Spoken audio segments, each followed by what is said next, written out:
నీ మానసికంగా నువ్వు ఎదగాల్సిన అవసరం.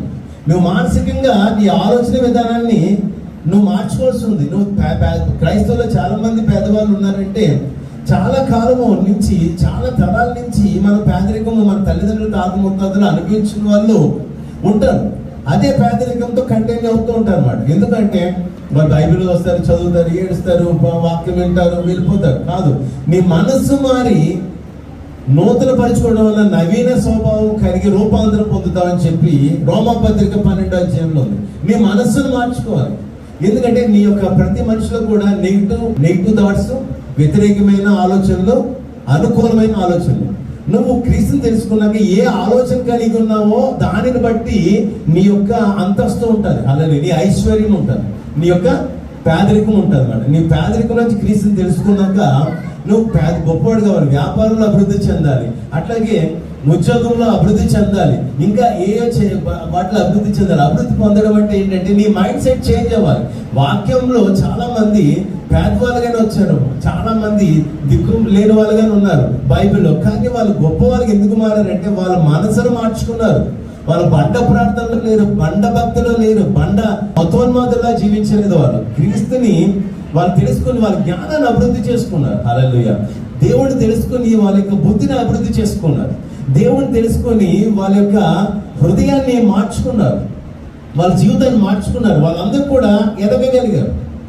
కాబట్టి ప్రియమైన దేవుని బిడ్డలారా, నేను దేవుని ఆలయానికి వచ్చాను, నేను కానుకలు వేసాను, 2 పాటలు పాడాను, కుర్చీలు తుడిచాను, నాకు ఎందుకు రాలేదు ఆశీర్వాదం అంటే కనుక నువ్వు ఎందుకు తుడిచావు కుర్చీలు, ఎందుకు నువ్వు ఆరాధన చేసావు, ఎందుకు ప్రార్థన చేసావు, ఎందుకు సువార్త ప్రకటించావు అనే విషయం నీకు బాగా గ్రహించగలిగి ఉండాలి. నువ్వు ఏ ఆత్మతో చేస్తున్నావు, ఏ ఆలోచనతో చేస్తున్నావు, దాన్ని బట్టి దేవుడు కుర్చీలు తుడిస్తేనే దేవుడు దీవిస్తాడా, ఇంకేమైనా చెయ్యాలా అన్న ఆలోచన నీకు రావాలి. చాలా సంఘాల్లో ఐఏఎస్ ఇంజనీర్స్ అందరూ కూడా బాత్రూమ్స్ కడుగుతారు. సంఘాల్లో డ్యూటీలు వేసుకుంటారు. ఐఏఎస్, డాక్టర్, ఇంజనీర్ వాళ్ళు 10 మంది వర్క్స్ ఉంటారు, కానీ బాత్రూమ్స్ కడుగుతారు. ఎందుకు కడుగుతారంటే వాళ్ళకి తెలుసు, వాళ్ళు సాత్వికంతో చేస్తున్నారు, ఆ పని తగ్గింపుతో చేస్తున్నారు. దేవుడిలాగా మారాలి, క్రీస్తులాగా స్వభావం మారాలి అంటే యేసుక్రీస్తు ఏం చెప్పాడంటే నువ్వు రాజు కావాలంటే నువ్వు సేవకుడిగా మారాలి. సేవకత్వం నీకు వస్తేనే రాజరికం నీకు వస్తుంది అని చెప్పారు. ఆ రాజరికం తెలిసిన వాళ్ళు ఆ పనిలో చేసి ఆ సాత్వికం కింద నుంచి వాళ్ళ ఆత్మను కడుక్కుంటూ ఉంటారు, బుద్ధి మార్చుకుంటూ ఉంటారు. కాబట్టి ఈ బుద్ధిగల కన్యకుల్లో 5 మంది వేరుగా ఉన్నారు, 5 మంది వేరుగా ఉన్నారు. ఈ 5గురు ప్రేమ చల్లారిపోతుంది. అంచె దినంలో ప్రేమ చల్లారిపోతుంది అంట. ఓటు మారిపోయింది, వాక్యం మారిపోయింది. ఏంటంటే వాళ్ళ యొక్క బాణం వేరే సాతాను గురి పెట్టడం మానేసి వేరే సంఘాల పైన గురి పెడుతూ ఉంటారు, వేరే మనుషుల మీద గురి పెడుతూ ఉంటారు. నెక్స్ట్ వాళ్ళ జీవనోపాధి దేవుడు ఇవ్వలేడు, యేసుక్రీస్తు ఇవ్వలేడు, నేను సొంతంగా సంపాదించుకోవాలి అనే స్థితికి వెళ్ళిపోతుంటారు. ప్రేమ చల్లారిపోతూ ఉంటారు. ఈ లోకంలోకి వెళ్ళినప్పుడు ఏమవుతుంది, ప్రేమ చల్లారిపోతుంది. అగ్ని మంట ఆ ఎముకలో కాలి అగ్ని మారిపోతుంది. ఉదాహరణకి దానియేలు గ్రంథంలోంచి ఒక పెద్ద బొమ్మను తయారు చేసి దాన్ని మొక్కాలి అని చెప్పాను. సడన్ గా ఏ పేరు కూడా లేదు, బొమ్మను తయారు చేశారు, మొక్కాలి అని చెప్పారు. మొక్కకపోతే అగ్నిగుండంలో పడేస్తారు. అగ్నిగుండంలో పడేస్తారంటే అక్కడ ఎవరు దేవుడు, మా దేవుడైన యెహోవాను తప్పించి మేము ఎవరు మొక్కమని చెప్పిన వాళ్ళు ఎవరు మొక్కలేదు. ఎవరు ఎదిరించారు?